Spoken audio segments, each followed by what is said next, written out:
కల్కి 2898 AD సినిమాలో బుజ్జి కారుకు heroine Keerthy Suresh voice over ఇచ్చిన సంగతి తెలిసిందే.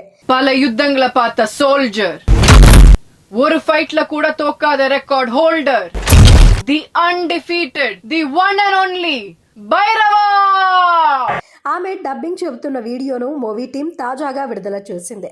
మూవీలో బుజ్జి తన మాటలతో స్టంట్స్తో ప్రేక్షకులను ఆకట్టుకుంది. జూన్ 27న విడుదలైన ఈ సినిమా ఇప్పటివరకు 800 కోట్లకు పైగా కలెక్షన్స్ సాధించింది.